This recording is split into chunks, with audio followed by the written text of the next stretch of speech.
advice we would give a new realtor joining this industry. I know we talked earlier about don't be a secret agent, and that's probably, if that's your number one, that's fine. But if you have any other pieces of advice that you would give to a new agent, what would that look like? What would that sound like? Aside from that, because that is crucial, it's know the contract.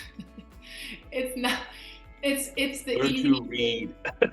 Yeah, this is the buyer agency agreement, which that's a whole other thing. Know this too, get this signed. Yeah, yeah. Um, We'll but I skip that. have a That's been the chat all year, so we won't go too far down the yeah, that's VA. another that's another thing. But oh my gosh, when I first got into real estate, that was what they had, the team that I joined.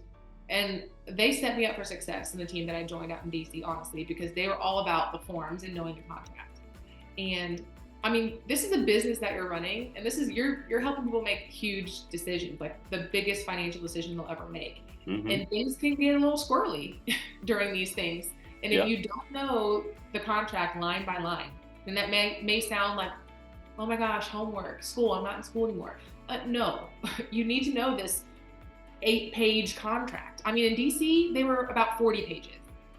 So we don't have it so bad here in Indy. When I came Wow. back to Indy, I was like, is this all I have to sign? And then like I don't have to initial each page. I don't have, like, it was crazy. I thought, like, is this like Right. child Well, time? I've heard DC and that Baltimore area is already really a rough area. Red tape. Oh, yeah. It's a lot of It's stuff. funny to me, the closer you get to the center of government, the worse and worse the contracts, and red tape get. It feels pretty on spot. Yeah, yeah. So I feel like I learned in the best place possible because everything is easier from here. Right?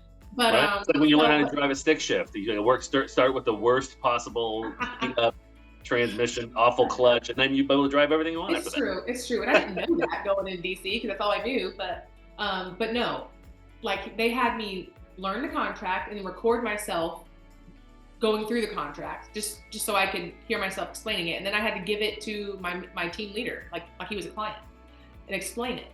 And that was so helpful because there were many instances where people will ask, okay, well, what's the earnest money? Sure, earnest money is earnest money, and you should know what earnest money is. But like, how DC was a whole different. But how does the earnest money play a role in this transaction? So Right. many people don't understand that you could get it back, you may not get it back, but if you do get it back, how would you get it back? Like, you don't just get it back just because something goes wrong. No, you know what I mean?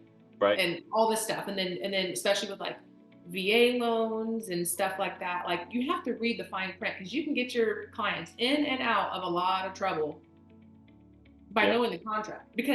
And don't ever feel like because you're newer in the industry that you don't know what you're talking about. If you know the contract and you feel confident in the contract, you're going to be head and shoulders over even these veteran agents out there because they're lazy now a lot of times.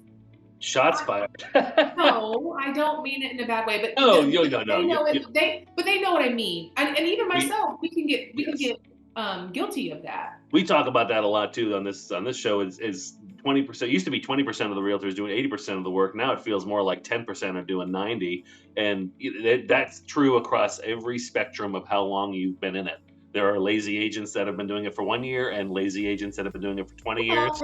And a lot of times people, and I don't mean that in a bad way at all, but and they can, I mean, it ain't the good way, I guess, but it sounds. There's not a good way to say it, But at but the same time, I think a lot of these people get this way who've been in the business forever because a lot of their stuff is referral based now. So they work with a lot of people they know, so they don't realize like, oh, I can sell a house in my sleep. Sure you can, but there's legalities that you have to stay up on. And there are things like if you work for a VA buyer, you have to know that the seller has always had to pay for the termite inspection.